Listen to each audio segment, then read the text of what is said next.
Kami awali informasi hari ini dari Kabupaten Bekasi, Jawa Barat. Pemirsa, ribuan pencari kerja mendatangi bursa pencarian kerja yang digelar di kawasan Cikarang Utara, Kabupaten Bekasi. Membludaknya pencari kerja membuat sejumlah pelamar kerja berdesak-desakan hingga jatuh pingsan.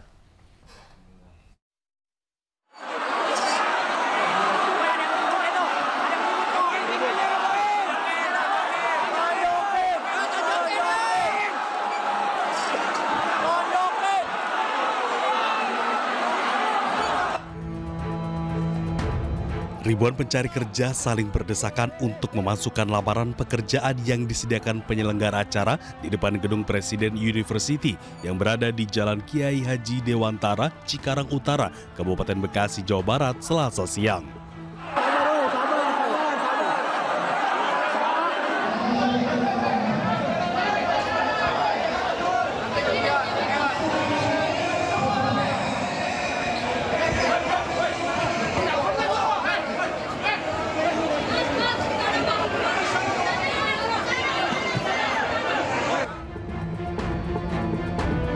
Minimnya pengamanan dari panitia membuat ribuan pencari kerja jatuh pingsan. Selain itu, beberapa pekerja sempat saling adu mulut dan nyaris terjadi kericuhan antar pencari kerja.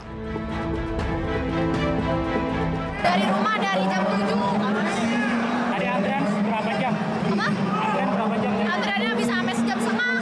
Berjam-jam ya? Iya, berjam-jam. Desak-desakan juga nggak? Apa? Desak-desakan. Iya, desak-desakan, dorong-dorongan.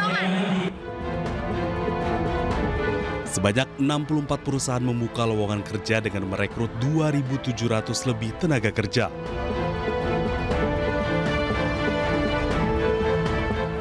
Tapi antusias ini untuk masyarakat Kabupaten Bekasi mendaftar untuk mendapatkan kerja.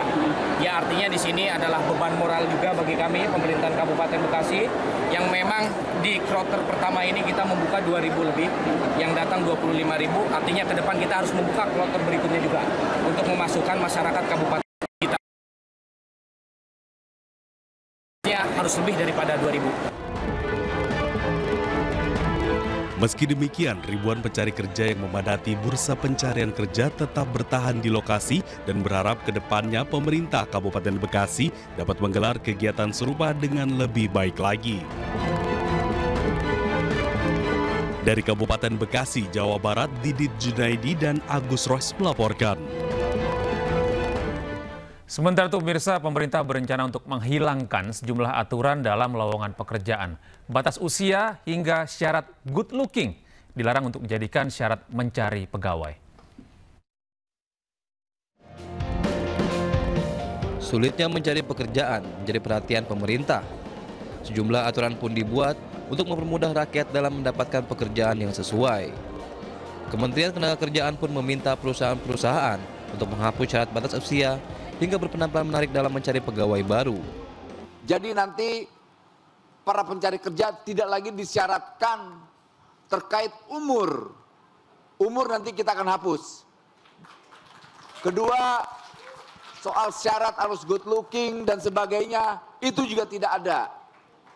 Kemudian umur tidak ada juga. Kemudian pertanyaan-pertanyaan yang menjadi syarat soal udah nikah, belum nikah, itu kita hapus. Penghapusan syarat usia dalam lowongan pekerjaan diharapkan bisa mengurangi jumlah pengangguran di Indonesia. Lantaran hingga bulan Februari 2025, Badan Pusat Statistik mencatat jumlah pengangguran di Indonesia mencapai 7,28 juta orang. Tim Liputan iNews melaporkan. Laporan warga ini karena dianggap melanggar beberapa peraturan yakni Undang-Undang Jaminan Produk Halal, Undang-Undang Perlindungan Konsumen. Karenanya warung ini dianggap melakukan penipuan publik terkait kandungan makanan non-halal. Menurut Humas DSKS Endro Sudarsono, laporan Muhammad Burhanuddin tidak berasal dari konsumen langsung, namun didasarkan pada sejumlah kesaksian masyarakat yang merasa tertipu.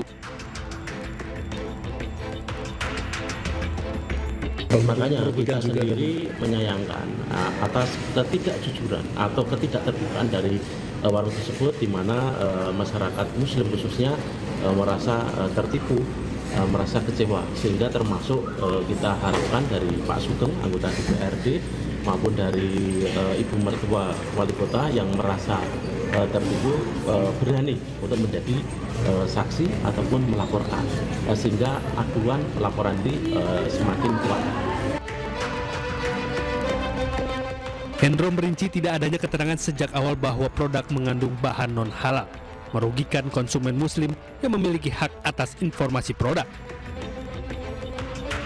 Sebelumnya, Wali Kota Solo menutup warung makan ini sambil menunggu hasil asesmen kehalalan oleh instansi terkait.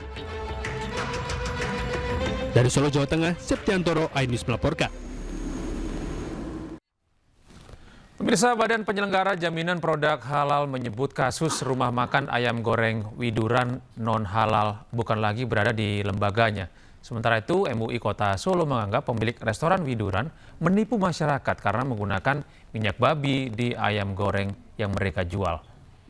Sehubungan dengan kasus ini, ya, masyarakat yang merasa dirugikan bisa melakukan class action, dan apa yang dilakukan oleh pemilik daripada ayam goreng Widuran Solo ini, ya sebenarnya kita apresiasi ketika dia mengumumkan penggunaan minyak babi.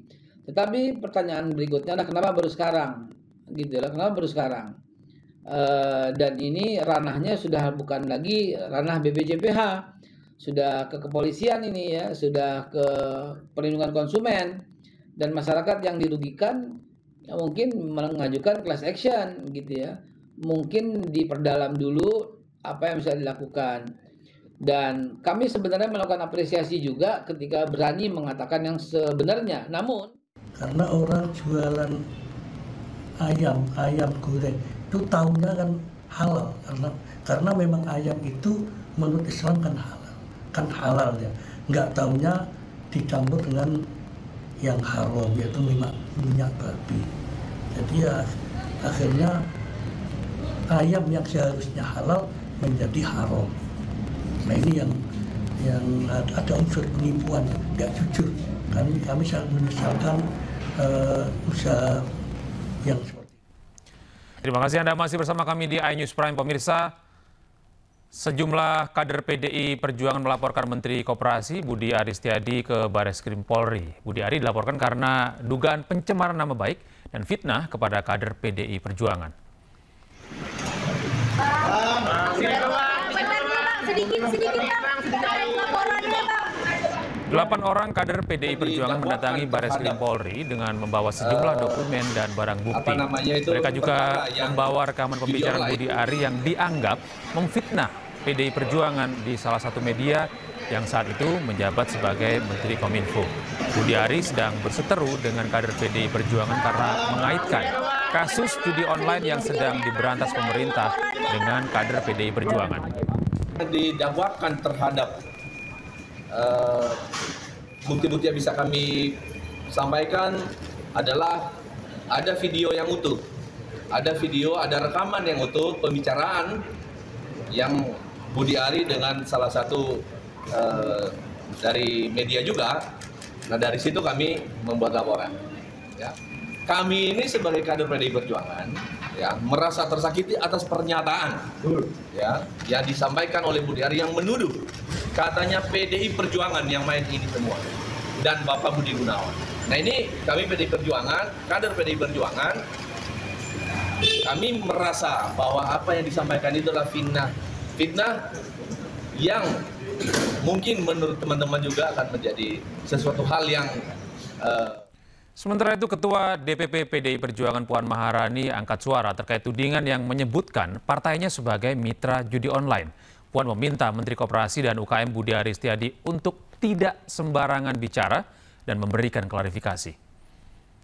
Untuk menghindari fitnah, jadi Pak Menteri tolong untuk mengklarifikasi hal tersebut.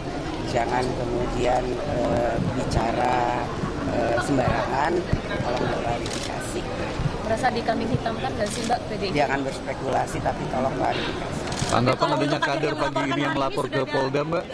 Kader PDIP ada yang melapor ke Polda terkait hal itu? Ya silakan saja untuk bisa menghindari fitnah dan menghindari hal-hal yang tidak diharapkan. Karena menyebutkan satu nama atau satu lembaga tanpa bukti, ya tentu saja pasti ada pihak-pihak yang kemudian tersakiti. Jadi sebaiknya klarifikasi hal tersebut.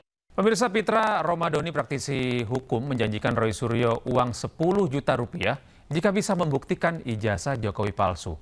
Dan berikut potongan dialog dengan rekan Aiman Wicaksono di program Rakyat Bersuara.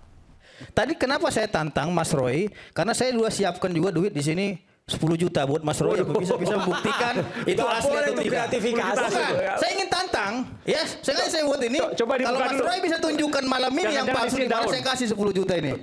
Tapi kalau nggak bisa, berarti kan omon-omon. Karena saya lihat Mas Roy ini cocok logis saja gitu loh. Yang katanya palsu, saya tanya hasil penelitiannya mana? Tunjukin dong hasil penelitiannya. Sayangnya saya apa? Terus kita lihat kan gitu. Skripsinya minggu lalu. Terus satu lagi, saya ingin menjawab Bung Rismon dulu yang katanya. Sebentar Mas, ini saya jawab dulu. Iya, tunggu dulu. Saya jawab dulu. Jadi dari situ ya Mas Roy aja melihatnya itu bukan dari Pak Jokowi langsung yang memiliki hak. Itu adalah justru orang ini harus kena. Mas Roy ini, ya Mas Roy itu hanya melihat dulu. Mas Roy itu hanya bisa membandingkan dengan foto ijazah yang tersebar di media sosial. Enggak, kan begitu. Satunya saya pegang itu membandingkan. Satunya saya pegang primary evidence dengan fotokopi. Enggak. Kalau fotokopi dengan fotokopi itu enggak akan ada nilai pembuktiannya. Sebagaimana kok salah? Saya Mas Roy udah bilang tidak pernah diperlihatkan Pak Jokowi jasanya. Saya pegang selain ini saya pegang skripsi asli. Ya, saya pegang konteksnya ijazah di sini, baca dong Pak. Itu apa tulisannya itu? Ijazah. Ijazah tidak bisa terbit tanpa ada skripsi. Nanti ada kita bahas skripsi juga. Ini ijazah dulu kita bahas skripsinya. Dari ijazah tersebut, saya tanya, yang mana yang palsu? Tanda tangannya kah yang palsu? Stempelnya kah yang palsu? Atau materinya yang palsu? Ya ini palsu. Yang diupload tulisan ini palsu. Yang mana? Ini sudah kami masukkan software dan itu palsu. Dari mana yang palsu? Kelihatan ini lewat Ela. Dari mana? Elanya palsu. Dari media sosial kan? Bukan ini adalah orangnya langsung. Dari orang yang atas nama PSI itu. Nah, iya betul. Ya? Dia meyakinkan asli. Berarti itu dari media sosial. Enggak, dia siapa yang menjamin langsung keutuhan itu dari Pak Jokowi? Kan tidak ada. Dia yang bisa sudah mengetahui itu adalah Bareskrim Mabes Polri. Dan Bareskrim Mabes Polri itu tidak memiliki batasan. Dia tidak berwenang untuk mengatakan ini asli atau palsu. Betul. Sekarang Mabes Polri aja nggak punya yang kayak gini. Nggak bisa menampilkan kayak gini. Kemarin sudah ada diserahkan. Mana kemarin ini ditampilkan bukan yang ini. Nih. Enggak, kemarin ditampilkan bukan yang ini. Itu sudah ada ditampilkan. Yang lain. Ini kalau memang Mas lihat, ya saya tunjukin ini pada waktu penyerahan asli itu. Ini ada di sini nih. Ada fotonya. Ini ada. Mas, ini coba cek. Jadi saya tunjukin aja nih ya. Ada di sini. Jadi ada pada waktu penunjukan asli. Ada di sini. Coba gambar yang lain. Ini pada waktu penyerahan surat ada asli. Ada tuh Mas Aiman. Ada ini tuh. Ada. Sekarang itu tidak bisa membuktikan apa-apa. Itu nggak bisa membuktikan apa-apa, Mas. Penyerahan. Ada di sini, ada. Saya kirimkan juga fotonya. Nanti kita putarkan, ada juga foto. Iya.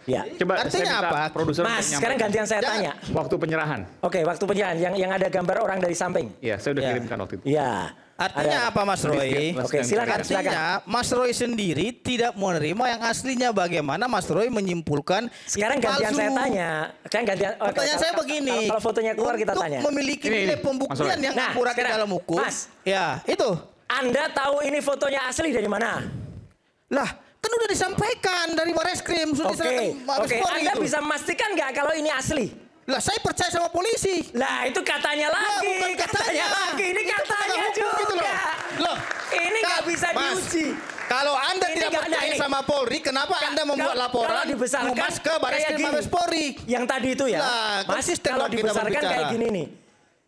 Coba bisa nggak ngecek? Coba balik yang tadi. Ini pada waktu penyerahan ke pihak penyidik. Oke, ini bisa diuji nggak? Oleh siapa ahli yang bisa menguji ini? Saya ganti kasih 10 juta kalau bisa ngasih. Ya itu. Ayo. Ini 10 juta udah saya siapkan. Saya siapkan nih. Mana yang palsu gitu? Saya buktikan sini. Gitu. Pakai skripsi sini. Ya, pertanyaan saya begini. Yang palsu mana?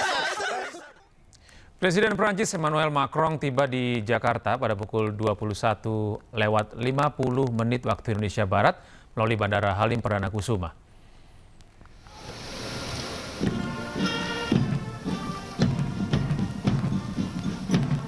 Presiden Prancis Emmanuel Macron tiba di Jakarta disambut Menteri Pertahanan Syafri Samsudin, Menteri Luar Negeri Sugiono, Wakil Gubernur Jakarta Rano Karno, serta Duta Besar Prancis untuk Indonesia Fabien Penoni.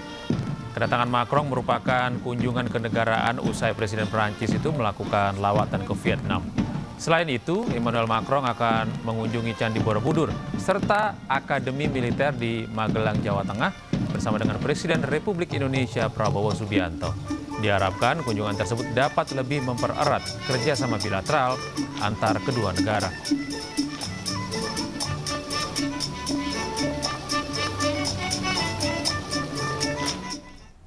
Sementara itu pemirsa, Candi Borobudur di Magelang, Jawa Tengah baru-baru ini viral di media sosial karena dipasangi eskalator. Pemasangan eskalator itu untuk kunjungan Presiden Prancis Emmanuel Macron bersama Presiden Prabowo Subianto.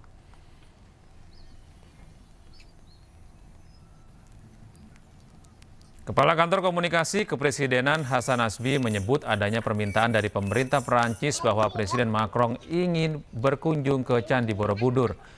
Rencananya Presiden Prabowo akan mendampingi Presiden Macron ke Borobudur sehingga pihak pengelola menyiapkan fasilitas untuk memudahkan kunjungan.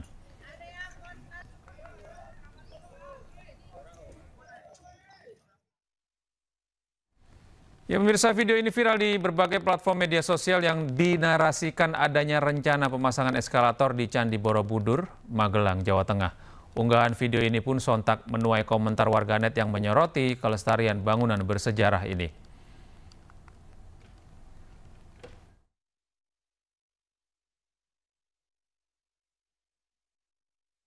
Ya pemirsa, viral di media sosial video yang menyebutkan rencana pemasangan eskalator di situs bersejarah Candi Borobudur. Meski demikian, Menteri Kebudayaan Fadlizon menyebut yang dipasang adalah chairlift atau lift kursi dan tidak permanen.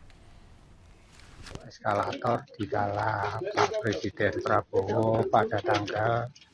Video ini viral di berbagai platform media sosial yang dinarasikan adanya rencana pemasangan eskalator di Candi Borobudur, Magelang, Jawa Tengah. Unggahan video ini pun sontak menuai komentar warganet yang menyoroti kelestarian bangunan bersejarah ini. Menanggapi hal ini, Kantor Komunikasi Presiden pun angkat bicara dan menegaskan adanya pemasangan fasilitas ini guna mendukung kunjungan Presiden Prancis Emmanuel Macron pada 28 hingga 29 Mei mendatang. Presiden Macron ingin mengunjungi salah satu keajaiban dunia yang ada di Indonesia, yaitu Candi Borobudur. Dan untuk itu, pemerintah kita menyiapkan beberapa fasilitas untuk memudahkan kunjungan Presiden Prancis ke Borobudur. Nanti beliau akan ditemani oleh Presiden Prabowo rencananya selama di sana. Dan pihak pengelola menyiapkan beberapa fasilitas untuk memudahkan kunjungan. Pemerintah menyiapkan rem, ya, jadi semacam jalan setapak yang tidak pakai tangga untuk sampai level 4. Kemudian juga menyiapkan nanti namanya apa itu? Stairlift. Stairlift itu ya kalau di rumah-rumah biasanya dipajang di pinggiran tangga untuk bawa orang untuk naik ke lantai berikutnya. Hasan Nasbi pun memastikan pihak pengelola yang memasang fasilitas ini yaitu Injerni akan diawasi langsung oleh Kementerian Kebudayaan untuk memastikan tidak ada bagian bangunan yang rusak akibat instalasi ini. Menteri Kebudayaan Fadlizon pun meluruskan bahwasannya yang akan dipasang pada Candi Borobudur ialah chairlift yang akan dipasang secara non-permanen. Chairlift itu di pegangan, ini untuk inklusivitas.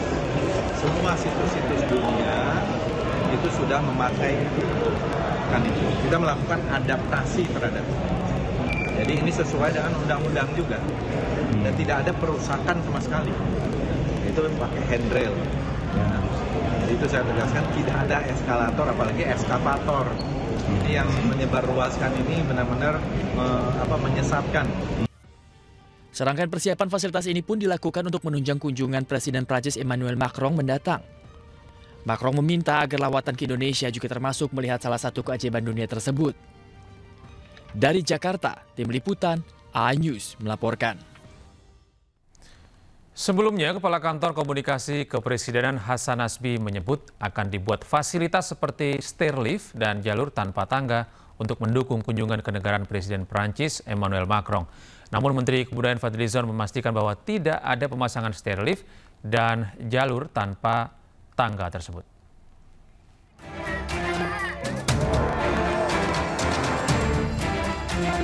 Isu penambahan fasilitas di Candi Borobudur mencuri perhatian publik setelah beredarnya informasi adanya instalasi eskalator di salah satu situs warisan dunia tersebut. Kepala Kantor Komunikasi Kepresidenan Hasan Nasbi meluruskan bahwa fasilitas yang dimaksud bukanlah eskalator, melainkan jalur setapak tanpa tangga dan penggunaan stairlift atau tangga berjalan untuk membantu menaiki tangga candi secara cepat dan aman. Di setiap lantai yang ada di tingkat yang ada di Borobudur, pemerintah menyiapkan rem, ya, jadi semacam jalan setapak yang tidak pakai tangga untuk sampai level 4, kemudian juga menyiapkan nanti namanya apa itu, stairlift. Stairlift itu ya kalau di rumah-rumah biasanya dipajang di pinggiran tangga untuk bawa orang untuk naik ke lantai berikutnya. Jadi dari lantai 5 ke lantai 8 mungkin nanti pakai, atau sampai lantai 7 itu nanti pakai stairlift supaya waktunya lebih efisien. Sementara terdapat perbedaan dengan apa yang disebut Menteri Kebudayaan Fadlizon. Fadlizon menyebut bukan stairlift atau tangga berjalan, melainkan chairlift atau kursi berjalan. Itu saya tegaskan tidak ada eskalator apalagi eskavator.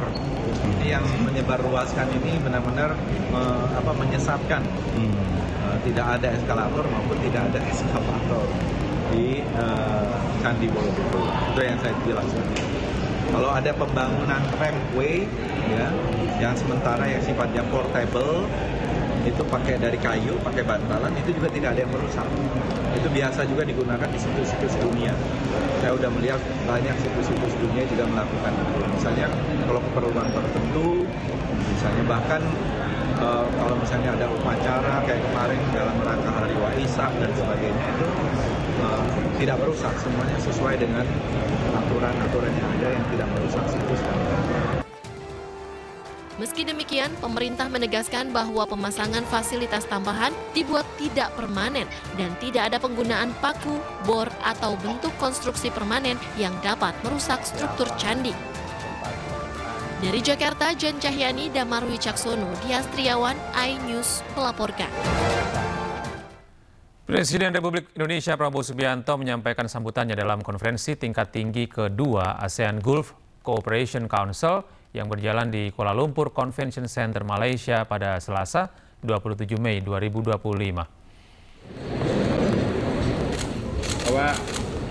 Pada event tersebut, Prabowo Subianto menyampaikan 3 aspek penting untuk mewujudkan masa depan kawasan yang menjanjikan. Presiden menyampaikan potensi besar antara kawasan ASEAN dan GCC yang belum dimanfaatkan secara maksimal, khususnya di bidang perdagangan. Terkait hal itu, Prabowo menyambut baik rencana pelaksanaan studi kelayakan bersama tentang pembentukan kawasan perdagangan bebas ASEAN dan GCC. Selain ekonomi, Presiden Prabowo juga memberi perhatian khusus pada perlindungan pekerja migran ASEAN yang bekerja di negara-negara Teluk. Kepala negara memandang perlu adanya penguatan kerjasama regional untuk menjamin prinsip kerja layak. Digital and AI expertise, desert. Pemerintah melalui Kementerian Agama menggelar sidang isbat untuk menetapkan Idul Adha 2025. Berdasarkan hasil sidang isbat yang digelar pada Selasa malam, Idul Adha jatuh pada hari Jumat 6 Juni 2025. Maka kita bisa menyimpulkan bahwa tanggal 1 Zulhijjah jatuh pada hari Rabu tanggal 28 Mei 2025. Sehingga 10 Zulhijjah atau nanti Idul Adha bertepatan dengan hari Jumat tanggal 6 Juni 2025. Ya. Demikianlah hasil sidang isbat yang baru saja kita laksanakan dan disepakati bersama. Sebelumnya pemirsa, pimpinan Pusat Muhammadiyah telah menetapkan Hari Raya Idul Adha jatuh pada hari Jumat 6 Juni 2025. Muhammadiyah sudah menetapkan bahwasannya pelaksanaan Hari Raya Idul Adha itu jatuh pada hari Jumat tanggal 6 Juni 2025. Dan puasa Arafahnya hari Kamis